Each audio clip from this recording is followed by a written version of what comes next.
자, 할렐루야. 사단이 완전히 무릎 꿇는 역사가 일어나는 예배가 되어지기를 바랍니다. 지난주 우리가 설교 중에 에녹을 다시 한번 잠시 서론에서 붙잡고 우리가 또 하나님 앞에 예배로 영광 돌리기를 바랍니다. 창세기 5장 22절 또 24절에 가서 보면 에녹이 하나님과 300년 동안 동행하더라. 300년 동안 하나님과 동행하더라 해놓고 그 다음에 이제 하나님께서 에녹을 데리고 가시더라. 그래서 에녹이 죽음을 보지 않고 하나님께서 그 에녹을 천국으로 불러 올리는 것을 보여주고 있죠. 유다서 1장 14절에 가서 보니까 아담의 7세 손 에녹이요 그 메시아 그리스도입니다. 그 강림에 대해서 재림에 대해서 거기 가서 보면 수천의 천사와 함께 이 땅에 강림하는 것을 에녹이 그렇게 설명을 했다는 것을 보여주고 있습니다. 자, 여기에서 지난주 제가 이런 얘기했습니다. 에녹은 벌써 초창기 아담의 7세 손으로서 그와 같은 사람인데도 불구하고 지구 마지막 재림을 예언한 사람이다. 그래서 에녹이 가장 오실 메시아의 부활과 재림에 완전히 연합되고 하나가 되어졌다는 겁니다. 그래서 이 비밀입니다. 오실 메시아의 어떻게 보면 그분의 죽으심과 부활과 앞으로 그분의 재림, 그래 재림을 놓고 주님과의 일체가 되어졌다는 겁니다. 그래 이 일체 속에서 이 연합 속에서 하나님과 동행하더라 이래 대저가 나옵니다. 자, 그러면 우리가 여기서 그 에녹이 예수님의 그 강림 재림을 그렇게 예언했지 않습니까? 그럼 우리가 성경에 신약 성경 데살로니가 전후서에 가서 보면 바울이 가장 예수님의 그 재림, 그 강림에 대해서 많이 말씀을 해두고 있죠. 그것이 바로 데살로니가 전후서입니다. 여러분 데살로니가 전후서를 한번 보세요. 그 전후서에 보면 그야말로 예수님의 강림, 그래 강림을 아주 구체적으로 이야기하면서 그 다음에 이제 여러 가지 예수님이 강림하실 그때가 되면 배교하는 자들이 일어나고 불법 행하는 자, 거짓 선지자가 일어나서 기적을 행하고 이런 것도 많은 설명을 해놨습니다. 자, 이렇게 강림을 얘기하면서 거기에서 또 강조하는 게 뭐냐? 강림에 대해서 말씀하면서 그리스도의 나타나심에 대해서 기다리라. 그렇게 말합니다. 그럼 여기에서 그리스도의 나타나심을 기다리라. 이 말은 강림을 기다리라 하는 의미도 있겠지만은 그 강림 때까지 주의 성도들에게 주님께서 그 성도들을 통해서 실제로 나타나심의 역사가 일어나도록 그 살아계신 증거로 나타날 수 있도록 그 부분에 대해서 기다리라 하는 거예요. 자, 좀 쉽게 설명하자 하면 지금 주님이 내 안에 성령으로 함께 하시잖아요. 그러면 내 안에 계신 주님께서 살아계신 증거로 나를 통해서 나타나셔야 된다는 거예요. 나를 통해서 나타나시는 것을 또 디도서에 가서 보면 그것이 전도다 이렇게 말도 하기도 합니다. 그래서 바울은 고린도전서 1장 7절에 가서 거기서 뭐라고 얘기하느냐? 그리스도의 나타나심을 기다리라. 여러분, 그리스도 나를 통해서 주님께서 살아계신 증거로 나타나셔야 된다는 거예요. 이 나타나심. 오늘 저와 여러분, 주님께서 앞으로 재림을 하시는데 그 재림하시는 그날까지 내가 신앙생활 속에서 내 안에 계시는 살아계신 주님이 나를 통해서 실제로 나타나셔야 된다는 거예요. 그렇게 되어지면요, 많은 사람들이 우리를 보고 또 우리 교회를 보고 하나님 살아계시구나. 할렐루야. 하나님은 살아계시구나. 주사랑교회를 보니까 하나님 살아계시구나. 할렐루야. 그래서 저는요, 때로는 밤에 기도할 때 이런 기도도 합니다. 주님께서 공생애 때 어린아이 도시락을 그거를 받으시고 5,000명 그 배의 고품과 굶주림 그 사람들에게 먹을 거 500리의 역사를 일으켜서 5,000명이 먹고도 남는 12강주리를 남게 하지 않았습니까? 그래서 우리 주님께서 우리 주사랑 교회에 그와 같이 502의 역사가 일어나는 이와 같은 우리 주님의 살아계신 증거로 나타나시기를 원합니다. 이제 왜 그거를 기도하느냐? 그렇게 되어지면 주님이 살아계시구나. 주님이 진짜 살아계시구나. 라고 하는 불신자도 그렇게 저 교회를 보니까 하나님 살아계시네. 할렐루야. 자, 오늘 이런 나타나심의 축복이 일어나기를 바랍니다. 자, 그래서 본론으로 들어가서 첫 번째, 거기 가서 보면 첫사람 아담은 원래부터 하나님과 하나였다. 첫사람 아담은요, 처음부터 하나님과 일체였다는 겁니다. 하나가 되어져가 있었다. 자, 이렇게 연합되어져가 있었다. 하나님과 이 부분.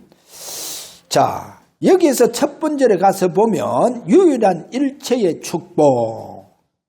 우리가 창세기 1장 28절에 가서 보면 물론 27절은 하나님의 형상으로 우리가 창조되어 있는 것을 우리 인간에 대한 정의를 말하고 있고 28절은 뭐냐? 하나님과의 하나가 된 이 아담이요. 그 일체 속에서 다스리고 정복하고 땅에 충만한 이런 하나의 일체의 축복이 그 축복 속에서 살았다 하는 것을 보여주고 있습니다.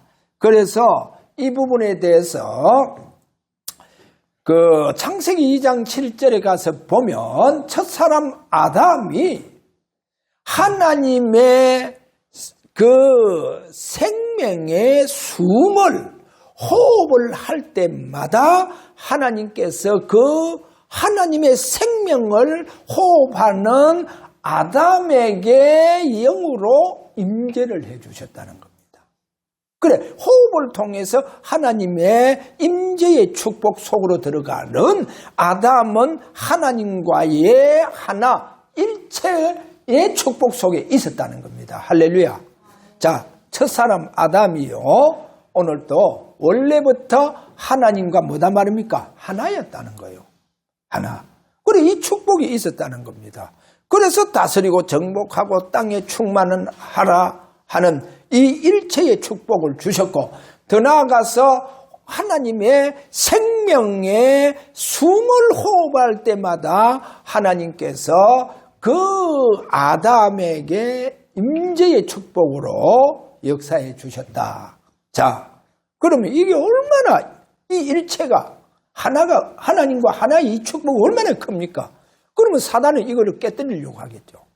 어떻게 하더라도 사단은 하나님과의 일체의 축복을 깨뜨리려고 하겠죠.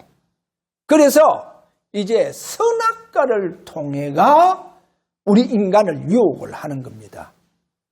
그래, 선악과, 야, 먹어도 괜찮다.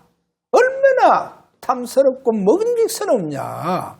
너희들이 저 선악과를 먹게 되면 너희들이 눈이 밝아져서, 뭐 하나님과 일체인데도 불구하고 너희들이 눈이 밝아서 하나님과 같아진다는 거예요. 하나님의 일체의 축복 속에 있는데 이거를 깨뜨리기 위해서 고단수로 사단이 하나님과 같아진다는 거예요. 그래, 하나님과 같아진다는 거예요. 여기에 속아 붙는 거예요. 그래, 선악과 따먹으로 말미암아 그때부터 죄가요 들어오기 시작하는 거예요. 그래, 죄가 들어오기 시작하니까 그때부터 눈이 밝아지면서요, 자기들 벗은 이 부끄러움이요, 막 노출되는 거예요, 노출되는 거. 그러니까 하나님이 두려워지는 거예요, 하나님 일체 때는 몰랐다니까요. 두려워지 시작하는 거예요. 여러분, 성경에 보면 창세기 3장 8절 그날에 날이 선회할 때 하나님께서 동산에 이제요 거기에 임하시고 임재해 주시는 거예요. 그러니까 늘 임재 축복까지도 다 깨져 버는 거예요. 여러분, 임재의 축복까지 다 이 죄로 말미암아 다 깨지는 거예요. 다 깨져 버다는 거예요. 그래서 이제 더 이상 아담은 하나님 앞에 일체의 이 축복이요, 이 축복이 이제 어느 정도 무너져 버냐. 하나님이 두려워서. 그래서 하나님께서 이제 나철, 성경에 보면 하나님이 나철, 그 보기에도 이제는요 무섭고 이제는 떨리고 여러 가지 영적 현상, 심적인 현상이 다 일어나 버는 거예요.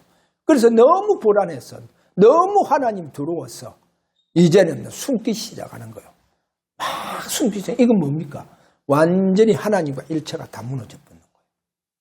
완전히 다 무너져 버려. 그러니까 보세요. 하나님이 그 일체의 축복이 뭐라 했습니까? 다스리고 정복할 땅의 충만, 하나님의 숨을 호흡할 때마다 하나님께서 임재를 해주시고, 그들이 예배할 때마다, 하나님 찬송할 때마다 하나님께서 그 동산에 그들에게 나타나시고 임해주시고, 이 모든 것이 다 무너져 버는 거예요. 다 깨져 버는 거예요. 이 사탄으로 말미암아 이렇게 다 깨어져서 결국은 우리 인간이요 완전히 사단에게 잡히기 시작합니다. 어느 정도 잡히기 시작하냐? 창세기 6장 3절에 가서 보니까 결국은 뭡니까? 우리 인간에게 너무 사단에게 잡히다 보니까 성령이 떠나가는 역사가 일어났다는 것을 창세기 6장 3절에서 보여주고 있습니다. 자, 그래서 사탄으로 말미암아 하나님과의 연합입니다. 일체가 무너졌다. 참 보세요. 자, 이것을 하나님은 이제 회복하시려고 하겠죠. 우리 인간의 이 가장 하나 되어지는, 하나님과 하나가 되어지고 하나님과 일체가 이 축복을 하나님 회복시키기 위해서 거기에 두 번째 가서 보면 큰 두 번째 유일한 회복의 길이 바로 오실 메시아를 통해서. 자, 오실 메시아, 이 땅에 오신 그분은 고린도후서 4장 4절에 보니까 하나님의 형상인 그리스도. 그리스도는 하나님의 형상으로 이 땅에 오셔서, 두 번째로 그분이 에베소서 2장 16절에 가서 보면 십자가에서 죽으심으로 말미암아 하나님과 그동안 분리가 되어진 저와 여러분들을 어떻게 하느냐? 완전히 화합하게 되어졌다는 겁니다. 하나님과 화목하셨다. 이렇게 말씀하고, 세 번째로 에베소서 2장 14절에 가서 보니까 뭡니까? 하나님과 그 우리 인간 사이에 죄악의 담이 있었잖아요. 담. 그래서 그분이 십자가에서 이 땀을 다 무너뜨려 붓습니다. 그래 무너뜨리고 하나님과의 화목하게 하셨다. 이러면서 네 번째 히브리서 10장 20절에 가서 보니까 하나님께서 그 십자가를 통해서 그분께서 새로운 살 길을 영원히 내어놓으셨다. 할렐루야. 새로운 살 길을 영원히 내어주셨다. 그래서 누구든지 이제는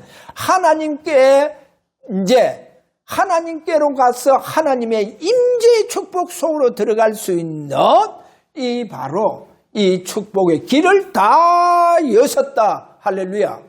이제 일체의 축복을 다 하나가 되는 길을 다 여셨다는 것을 오늘 여기서 보여주고 있습니다. 그러면 세 번째로 유일한 일체의 축복, 이 축복에 대해서 공생애 때 첫 번째로 주님이 어떻게 말씀하는가 한번 봅시다.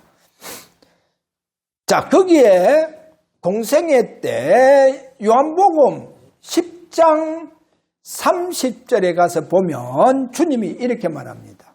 하나님과 주님께서 나와 아버지는 하나이다. 나와 아버지는 하나다. 일체다. 이렇게 말씀하시잖아요. 일체다. 그래서 내가 행하는 것, 내가 말하는 것, 내가 기적 행하는 것, 이 모든 것은 하나님께서, 아버지께서 내 안에서 하시는 것이다. 할렐루야. 그러니까 예를 들어서 저 강풍을 향하여 바람아 잠잠하라. 그래 그 강풍이면 얼마나 잠잠하고 고요했습니까? 바다 위로 걸어가십니다. 그래 이 모든 기적은 예수님의 능력으로 행한 것이라고 말씀하시지 않고 내 안에서 아버지께서 하신 것이다. 할렐루야. 그래 아버지께서 하신 것이다는 거예요. 그래 아버지와 나는 하나다. 나는 일체다. 이렇게 아버지와 연합된 것을 설명하고 있습니다. 그래서 거기에 요한복음 14장 20절 오늘 우리가 이 말씀을 잡고 읽었지 않습니까? 그날은 내가 아버지 안에 너희가 내 안에 내가 너희 안에 있는 것을 알리라. 그날에 오늘 저와 여러분 내 안에 주님께서 분명히 살아계십니다. 그래서 나를 통해서 능력이 나타나고 나를 통해서 전도의 역사가 일어나고 선교의 역사가 일어나고 병 고치는 능력의 역사가 일어나고 그거는 내 능력으로 한 것이 아니고 내 안에 주님께서 하신 것이다. 할렐루야. 이 부분 일체에 대해서 오늘 여기서 말씀합니다. 여기서 두 번째로 그럼 우리 주님은 로마서 6장 5절에 가서 보면 이제 우리가요 믿음으로 굳게 잡아야 됩니다. 십자가를 통해서 그분이 이래 말씀합니다. 만일 우리가 그의 죽으심과 같은 모양으로 연합한 자가 되었으면 또한 그의 부활과 같은 모양으로 연합한 자가 되리라. 뭡니까? 십자가의 죽음은 내 죽음, 십자가의 그 주님의 부활은 내 부활. 할렐루야. 분명히 성경은 그걸 말합니다. 여러분 예수님의 십자가의 죽음은 내 죽음입니다. 예수님이 십자가에 죽으시고 부활하신 것은 내 부활이다. 할렐루야. 이렇게 우리가 주님과 하나가 되가 연합이 되어져가 있다. 죽음과 부활이 연합되어져가 있다는 것을 여기에서 보여주고 있습니다. 그래서 여기서 우리가 한 가지 꼭 잡아야 될 것은 분명히 예배소서 세 번째에 가서 예배소서 2장 6절에 가서 보면 예배소서 2장 6절 분명히 거기에 가서 보면 우리가 그리스도 안에서 하늘에 앉히시니 하늘에 앉히 뭡니까? 결국은 우리가 천국도 그리스도와 함께 하늘에 앉히는 이 연합의 일체에서 이루어지는 것을 여기서 보여주고 있죠. 이러면서 여기서 한 걸음 더 나아가야 됩니다. 한 걸음 더 나아가야 될 게 뭐냐? 바울은 고린도 후서 12장 1절에 10절에 가서 보면 거기에 쭉 내용에 보면 바울이 이렇게 말합니다. 셋째 하늘에 대해서 논하고 있습니다. 셋째 하늘.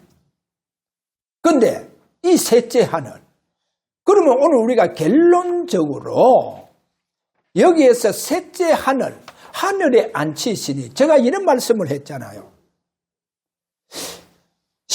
십자가와 부활의 본질은 보좌가 아니다. 제가 그래 얘기했죠. 십자가의 본질은, 그리고 부활의 본질은 보좌가 아니다.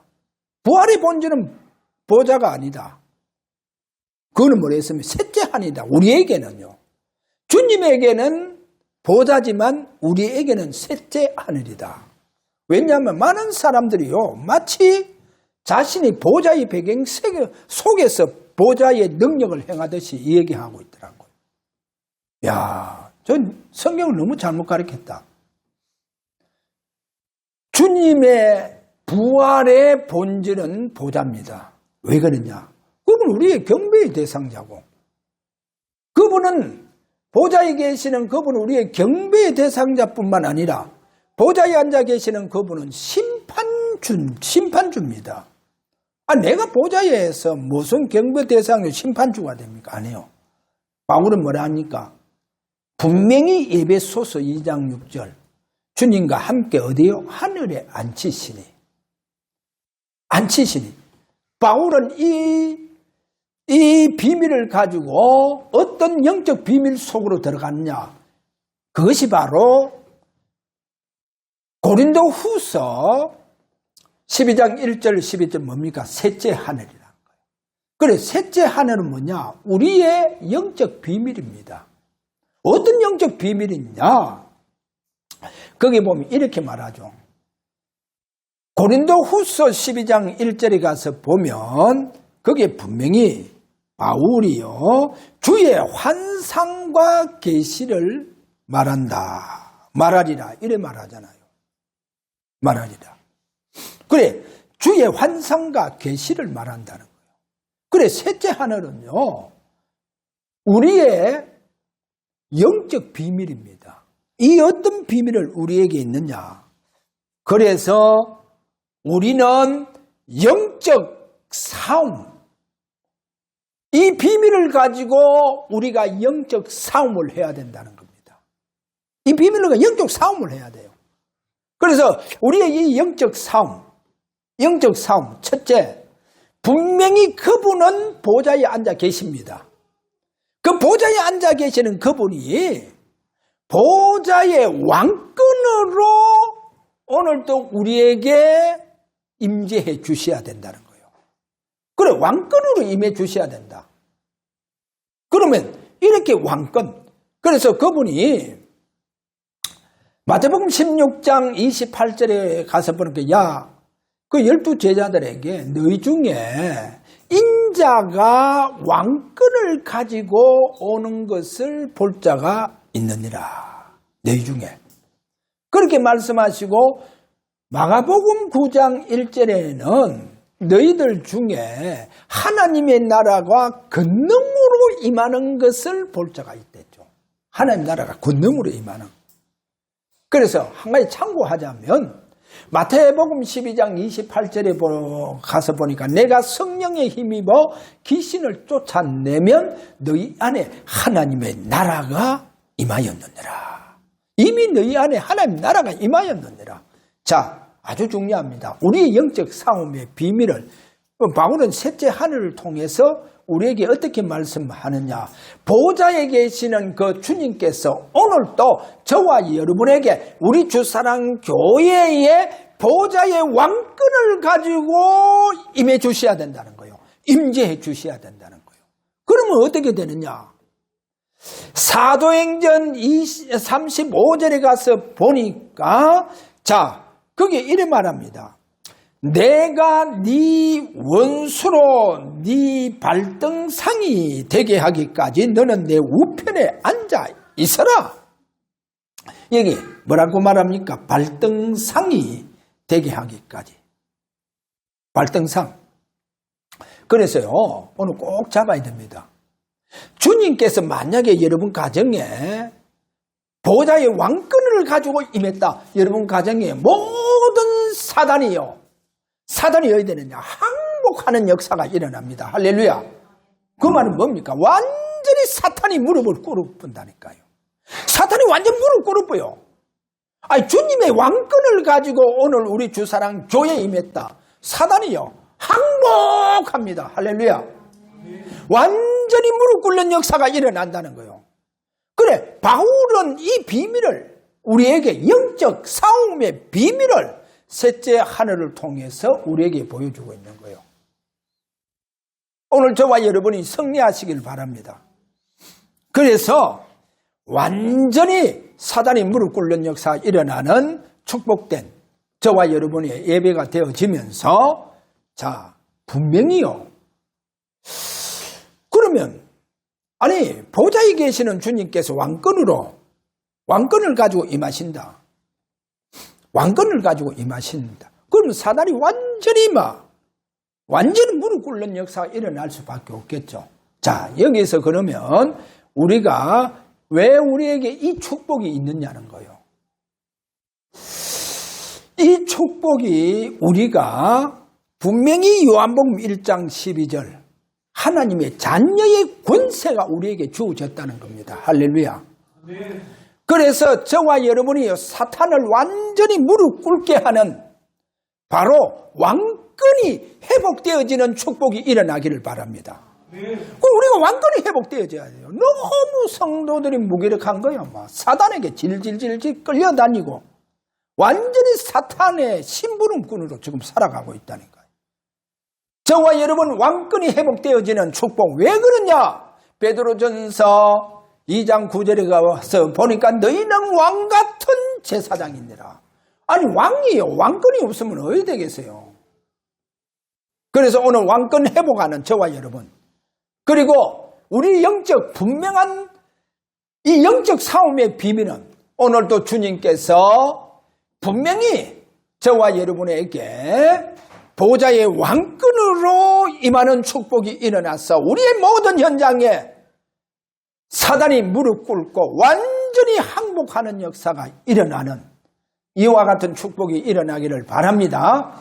그래야 오늘도 정한 거랍니까? 그러면 분명히 우리 주사랑 교회에, 하나님 큰 교회에 이런 또한 축복이 일어난다는 이 사실입니다. 자, 오늘도 지구상에 대한민국 많은 교회가 있는데 어디에 주님의 보좌의 왕권이 함께하느냐? 그 함께하는 그 교회와 그 함께하는 바로 그 사람을 통해서 사단의 권자가 무력화되어진다. 할렐루야. 이 사단의 권자가 무력화되어져요. 오늘도 사탄의 권자가 무력화되어지는 우리의 예배가 되어지고 또 오후에 우리가 이 부분을 놓고 집중적으로 오늘 또 예배하면서 사탄이 항복하는 이와 같은 일들이 이런 영적 사건이 일어나는 귀한 예배가 되기를 주의 이름으로 축원합니다. 자, 우리 다 같이 한번 기도합니다. 주여, 내 개인에게 주님의 왕권이 오늘 또 임하셔서 하나님이여 분명히 하나님의 자녀의 권세가 완전히 회복되어지고 또 더 나아가서 왕같은 제사장이라고 하는 우리에게 이 왕같은 제사장, 이 제사장의 왕권이 회복되어지는 이와 같은 축복이 일어나고 또 주의 성전에 하나님이여 당신의 보좌의 왕권이 임하셔서 사단이 완전히 항복하는 역사가 일어나서 하나님의 주의 성전을 통해서 우리 주님께 귀하게 영광 돌리는 우리 주사랑 교회가 되게 하여 주옵소서. 이렇게 우리 다 같이 주님 앞에 기도하기를 원합니다. 우리 다 같이 기도합니다.